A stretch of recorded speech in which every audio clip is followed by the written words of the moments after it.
Hi viewers, welcome to our channel. ప్రస్తుతం మనతో పాటు దాము బాలాజీ గారు సీనియర్ జర్నలిస్ట్ ఉన్నారు. వారితో ఒకసారి మాట్లాడదాం. సార్ నమస్కారం సార్. నమస్తే. సార్ ఏపీలో నిన్న అఘోరి పవన్ కళ్యాణ్ గారిని ఎలాగైనా కలవాలని చెప్పేసి రోడ్డు మీద బైఠాయించి నానా హడావిడి చేసింది. ఆ తర్వాత పోలీసులు వచ్చి ఆమెని కట్టేసి మరీ వ్యాన్లో ఎక్కించి తీసుకెళ్లారు. మనం చూస్తాం, ఆ విజువల్స్ అన్ని కూడా సోషల్ మీడియాలో వైరల్ అవుతున్నాయి. మళ్ళీ ఆమెను తెలంగాణ వదిలేశారు. తెలంగాణలో కూడా సేమ్ ఇదే విధంగా రిపీట్ చేసిందని చెప్పేసి చెప్తున్నారు. మరి ఏం జరిగింది నిన్న అక్కడ? అలాగే పవన్ కళ్యాణ్ గారు కూడా దీనిపై రియాక్ట్ అయ్యి ఆయన కూడా ఆగ్రహం వ్యక్తం చేశారని కూడా చెప్తున్నారు. మరి నిన్న జరిగిన సంఘటనలు ఏంటి సార్ ఈ అఘోరి? అఘోరి రోజు రోజుకి తన యాక్టివిటీస్ని పెంచుతుంది. యాక్చువల్గా నిన్న సంఘటన చూస్తే అఘోరికి ఏమన్నా మెంటల్ డిజార్డర్స్ ఉన్నాయన్న డౌట్ కూడా వచ్చింది. ముఖ్యంగా పోలీసుల్ని చాలా ఇబ్బంది పెట్టింది. నిన్న మంగళగిరిలో అఘోరి ఒక కారు షోరూంలో కారు రిపేర్ చేసుకుంటుంది. అప్పుడు కొంతమంది అక్కడ ఉన్న లోకల్ యూట్యూబ్ ఛానల్ వాళ్ళు వెళ్ళి వీడియోలు తీస్తున్నారు. దాంతో ఒక జర్నలిస్ట్ని ఇంత పెద్ద కర్ర తీసుకొని వెళ్ళి అతన్ని చెత్తగొట్టింది. అతనికి బాగా గాయాలయ్యాయి. తర్వాత కూడా మిగతా వాళ్ళ ఫోన్లు తీసుకొని ఇసిరేయడం ఇవన్నీ చేసింది. దాంతో పోలీసులు ఆమెను నువ్వు ఇక్కడి నుంచి వెళ్ళిపోమని చెప్తే ఆమె వెళ్ళలేదు. ఈ లోపల పెద్ద ఎత్తున జనం వచ్చేసారు. దాంతో రోడ్లో ఆమె అడ్డంగా పడుకొని విజయవాడ హైదరాబాద్ నేషనల్ హైవేలో అడ్డంగా పడుకొనేసి ట్రాఫిక్ జామ్ కారమైంది. దాదాపు 1-2 అవర్స్ ట్రాఫిక్ జామ్ ఆగిపోయింది మొత్తం. దాంతో పోలీసులు ఎంతో ట్రై చేశారు, అడుక్కుంటున్నారు. వీడియోలో మనం చూస్తున్నాం. అమ్మ అమ్మని మగ పోలీసులు, ఆడ పోలీసులు అక్క అక్క అని ఇలా అడుక్కుంటుంటే కూడా అసలు ఏమీ కేర్ చేయట్లేదు. వాళ్ళ మీద కూడా పరుషంగా మాట్లాడడం అవన్నీ చేస్తుంది. దాంతో చివరికి పోలీసులు తాము తాగితే ఇబ్బంది అని చెప్పి మామూలుగా పోలీసుల దగ్గర సివిలియన్స్ని కూడా కొంతమంది వాడుతుంటారు, అలాగా వాళ్ళని ప్రయోగించారు. వాళ్ళ మీద కూడా వెళ్ళడం అవన్నీ చేసింది. దాంతో ఇక వాళ్ళు ఏమీ చేయలేక కాళ్ళు చేతులు కట్టేయాల్సి వచ్చింది. కట్టేసి, ఎందుకంటే అగ్రెసివ్గా ఉంది, శూలం ఉంది చేతిలో, ఏదైనా గాయాలయ్యే అవకాశం ఉంది. అందుకని కాళ్ళు చేతులు కట్టేసి వ్యాన్లోకి ఇచ్చారు. అప్పటికి వ్యాన్ నుంచి మళ్ళీ దూకేసింది కిందికి. మళ్ళీ వీళ్ళు పట్టుకొని వ్యాన్లోకి ఇచ్చి బలవంతంగా తీసుకెళ్లారు. తీసుకెళ్ళిన తర్వాత వాళ్ళు ఆమెను కౌన్సిలింగ్ ఇచ్చినట్టుగా తెలుస్తుంది పోలీసులు. నేను చాలాసార్లు చెప్పా పోలీస్ కౌన్సిలింగ్ అంటే ఏంటో. కౌన్సిలింగ్ అంటే బెదిరించడం ఇండైరెక్ట్గా. సో ఒక్కోసారి డైరెక్ట్గా బెదిరిస్తారు, ఇండైరెక్ట్గా బెదిరిస్తారు. సో ఈమెను ఇంకా ఆ స్థాయిలో వాళ్ళని ఇబ్బంది పెట్టింది కాబట్టి సీరియస్గానే తీసుకున్నారు. ఆమె డిమాండ్ ఏంటంటే నేను పవన్ కళ్యాణ్ కలవాలి, కలిసే వరకు రోడ్లో నుంచి కదలననేది డిమాండ్ పెట్టింది. పవన్ కళ్యాణ్ కలవడానికి ఆయన నిన్నే మహారాష్ట్ర పర్యటన ముగించుకొని వచ్చారు. సో అందువల్ల పవన్ కళ్యాణ్ కలవాలంటే అప్పీల్ చేయాలి. ఆయన కలుస్తానంటే కలవచ్చు, ఎందుకంటే ఆయన జనాల్ని కలుస్తున్నాడు. వీక్లీ 1-2 కలిసి తన వాళ్ళ డిమాండ్స్ తీస్తున్నాడు. అలాగా కలవచ్చు. కానీ ఇది ఏంటంటే రోడ్లో కావాలని పడుకొని అడ్డంగా, అది కూడా న్యూట్గా. మామూలుగా అయితే ఆమెకి బ్లాక్ బట్టలు ఆయన తణుకులో వాళ్ళ గురువు కట్టారు, కానీ దాన్ని కూడా ఇప్పేసి నిన్న అంటే ప్లాన్డ్గానే చేస్తుంది. కావాలని ఒక సెన్సేషన్ క్రియేట్ చేయాలి అనేది క్లియర్గా కనబడుతుంది తనకి. సో ఇప్పుడు మామూలుగా అయితే నేను చాలాసార్లు చెప్పాను, అందరికి కూడా తెలుసు, అఘోరీలు అసలు ఎక్కడ కనబడరు. ఎప్పుడూ వాళ్ళు కుంభమేళాలో తప్ప అసలు అఘోరీలు ఎక్కడ ఉండారో కూడా ఎవరికి తెలియదు. ఎక్కడో హిమాలయాల్లో వాళ్ళు ఉంటారు. అలాంటిది ఈ అఘోరి కానీ వీళ్ళ గురువు ఆయన ఎవరో తెలియదు. ఆయన కూడా జనాల్లోకి రప్పిస్తే కానీ తెలియదు మనకి. ఆయన అక్కడి నుంచి గైడ్ చేయడం, పోలీసులను అతను కూడా వార్నింగ్ ఇస్తున్నాడు. సో ఇలాగా ఇదేదో ఒక చిన్న బ్యాచ్ అయితే ఉన్నట్టుగా తెలుస్తుంది. అఘోరి ఈ ఒకటే ఉన్నట్టుగా మనకు తెలియట్లేదు, ఏదో ఒక చిన్న బ్యాచ్ ఉంది. అయితే ఇప్పుడు అఘోరిని ఎలా డీల్ చేయాలనేది అంటే ప్రభుత్వానికి చాలా క్లారిటీ లేని ఒక కన్ఫ్యూజన్ అయితే ఉంది.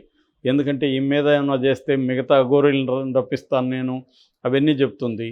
అదొక పెద్ద సోషల్ ఇష్యూ అయిపోయేట్టుగా ఉంది. రెండోది బీజేపీ రంగంలో దిగచ్చు. సో ఈ ప్రాబ్లమ్స్ అంతా ఉన్నాయి. సో దానివల్ల పోలీసులు జాగ్రత్తగా డీల్ చేస్తారు. లేదంటే పెద్ద విషయం కాదు వాళ్ళకి, 2 నిమిషాల్లో ఈమెను తీసుకెళ్ళి కోర్టుకు ప్రొడ్యూస్ చేస్తే జైల్లో ఉంటుంది. ఎందుకంటే ఇప్పుడు క్లియర్గా అతన్ని జర్నలిస్ట్ని కొట్టిన ఇవి ఉన్నాయి. మామూలుగా అయితే ఇంకెవరన్నా కొడితే అతన్ని అరెస్ట్ చేసి లోపల పెడతారు. కాకపోతే ఈ అఘోరితో ప్రాబ్లం ఏంటంటే సనాతన ధర్మం, హిందూ ధర్మం ఇవన్నీ మాట్లాడుతుంది. ఈ ప్రాబ్లమ్స్ ఏమైనా వస్తాయేమో అన్న ఒక భయం అయితే జనాల్లో, పోలీసుల్లో ఉంది. ఓకే, అందుకని ఆమెను జాగ్రత్తగా డీల్ చేసి మొత్తానికి భయపెట్టారా ఏం చేస్తారో కానీ తీసుకొచ్చి తెలంగాణ బార్డర్లో వదిలేసి వాళ్ళు వెళ్ళిపోయారు. సో ఇక్కడ మళ్ళీ తెలంగాణ బార్డర్లో తలనొప్పులు క్రియేట్ చేసింది. ఇక్కడ వచ్చి మన ఇబ్రహీంపట్నంలో కారు నడి రోడ్లో నిలబెట్టి కారు నుంచి దిగను నేను, నాకు అన్యాయం జరిగిందని అక్కడ కూర్చుంది. అప్పటికి భక్తులు అక్కడ ఉన్న వాళ్ళందరూ కూడా వచ్చి దిగమని చెప్తున్నారు, లేదా కారు తీయమని చెప్తున్నారు, తీయట్లేదు. సో అది పెద్ద తలనొప్పి అయింది. చివరికి పోలీసులు అతి కష్టం మీద అద్దాలు మేము పగలగొడతామని కొంత బెదిరించిన తర్వాత ఆమె అద్దాన్ని తీసి పోలీసులతో మాట్లాడింది. పోలీసులు తీసుకెళ్లారు. ఆ తర్వాత ఇక్కడ కూడా పోలీసులు ఆమెకి కౌన్సిలింగ్ ఇచ్చి బయటికి పంపించినట్టుగా తెలుస్తుంది. ఏదేమైనా ఆమె అయితే అంత ఈజీగా వెళ్ళిపోయే పరిస్థితి కనపడలే. ఆల్రెడీ తెలంగాణ పోలీసులు ఆమెను మహారాష్ట్ర బార్డర్కి తీసుకెళ్లారు. సో తీసుకెళ్ళినా కూడా ఈమె మళ్ళీ వచ్చేసింది. మళ్ళీ అంటే అక్కడ వదిలితే ఇక్కడ వదిలితే అట్ట, ఈ 2 రాష్ట్రాల పోలీసులతో ఆడుకుంటుంది ఒక రకంగా. సో తనకు క్లియర్గా ఏంటి, తన డిమాండ్లు ఏంటి, దానికి తను ఏం చేయాలనేది ఒకటి కనపడలేదు. సెన్సేషనలిజం అయితే కనిపిస్తుంది, మీడియా మీద కోపం కనిపిస్తుంది, పోలీసుల మీద కోపం కనిపిస్తుంది. ఈ మధ్య ఎక్కువగా మాట్లాడట్లేదు, కానీ చాలా అసహనం, దాడులు చేసే కైండ్ ఆఫ్ కనిపిస్తుంది. మరి ఎందుకు తనకు కూడా, తనని చూస్తే కూడా ఒక్కోసారి జాలి కూడా వస్తుంది. ఎందుకు ఎక్కడో ప్రశాంతంగా ఉండాల్సింది ఇలా వచ్చి గొడవలు చేసి, గందరగోళం చేసి, పోలీసులను ఇబ్బంది పెట్టి, సామాన్య జనాలని ఇబ్బంది పెట్టి, ట్రాఫిక్ జాములు చేసి, ఇవన్నీ చేసి సాధించేది ఏంటి ఈమె అనేది అందరికీ వచ్చే డౌటు. ఎందుకంటే తను కూడా ఇప్పుడు రోడ్లో నీట్గా పడుకోవడం అంటే ఎండలో చాలా ఇబ్బంది. ఆమె ఎంత గోరి సాధన చేసున్నా, ఎన్ని కథలు చెప్పినా మళ్ళీ ఫిజికల్ ప్రాబ్లమ్స్ ఉంటాయి. లేకపోతే ఆమె కార్లు ఏసీలో తిరుగుతుంది. మామూలుగా అయితే సౌకర్యాలు కోరుకోకపోతే ఎందుకు కార్లలో తిరుగుతుంది, ఎందుకు ఐఫోన్లో పెట్టుకుంటుంది.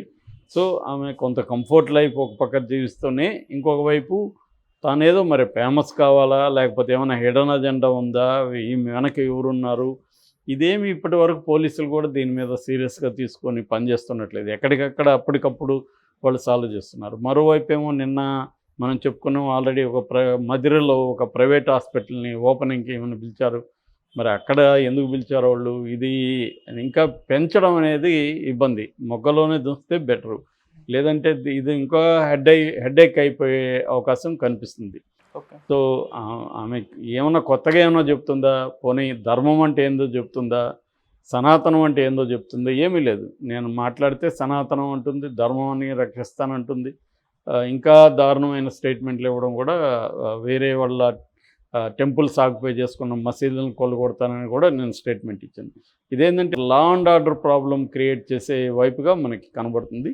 సో నిన్నైతే పెద్ద ఎత్తునే మంగళగిరిలో కావచ్చు, ఇబ్రాహీంపట్నంలో కావచ్చు, 2 రాష్ట్రాల్లో కూడా ఒక పెద్ద గందరగోళాన్ని క్రియేట్ చేసింది. మరి దీన్ని పోలీసులు ఎప్పటికప్పుడే చేస్తున్నారా, దీని పట్ల ఒక స్టాండర్డ్ ప్లాన్ చేసుకొని ఆమెను ఎలా డీల్ చేయాలి, పర్మనెంట్గా ఎలా డీల్ చేయాలనేది క్లారిటీ ఉన్నట్టు కనబడలేదు. నిన్నేమో బట్టి విక్రమార్క ఆయన ఉప ముఖ్యమంత్రి, వాళ్ళ భార్య నందిని ఈమె పాదవందనం ఇలాంటివి చేయడం కూడా రాంగ్ సిగ్నల్స్ జనాలకు పంపిస్తాయి. ఆమెకు కూడా నేనేదో గ్రేటు, ఉప ముఖ్యమంత్రి భార్య నా కాళ్ళ మీద పడుతుంది అన్న ఇది కనబడుతుంది. ఎందుకంటే మన దేశంలో ఏంటంటే ఎవడు కాషాయం కట్టుకొని ఒక చిన్న డ్రామా అన్న వేల మంది వెళ్ళిపోయి అతని మీద పడి అతను ఆమె చేయడం అనేది మనకు కనబడుతుంది. ఈ బాబాలు ఇది మామూలుగా సౌత్ ఇండియాలో తక్కువ, కానీ ఇక్కడ కూడా ఈ మధ్యకాలంలో బాగా పెరుగుతుంది ఈ భక్తి, ఈ వ్యవహారాలన్నీ కూడా. అందుకని మనకి ఇన్ని స్వాములు, ఇంత వ్యవహారం ఈ మధ్యకాలంలో పెరుగుతున్నట్టే కనబడుతుంది. సో అఘోరి కూడా ఎక్కడికి పోయినా కాళ్ళ మీద పడడం, ఆశీర్వాదాలు తీసుకోవడం, ఇవన్నీ చేయడం వల్ల తనకు కూడా నేనేదో పెద్ద గ్రేటు, మీడియా వెంటపడడం, ఈ ఫీలింగ్స్ వచ్చినట్టుంది. ఒక రకమైన అహంకారం నెత్తికెక్కినట్టుంది. నిజానికి నిజమైన అద్వైతులు అహంకారానికి వీటికి అన్నిటికీ దూరంగా ఉండాలి. రమణ మహర్షి లాంటి వాళ్ళని చూసాం మనం. ఇది ఇంకేమీ జ్ఞానం ఉన్నట్టయితే ఏమి నాకైతే కనిపించలేదు. నేను చాలా వీడియోలు చూస్తే ఆమె ఒక మాటలో కూడా జ్ఞానం ఉన్న మాటలే, కానీ ఆమె బిహేవియర్ అయితే ఇంకా ఘోరంగా ఉంది, భయంకరంగా ఉంది. మరి దీన్ని ఎలా పర్మనెంట్గా ఎలా దీనికి సొల్యూషన్ ఇస్తారనేది చూడాలి మనం. ఓకే.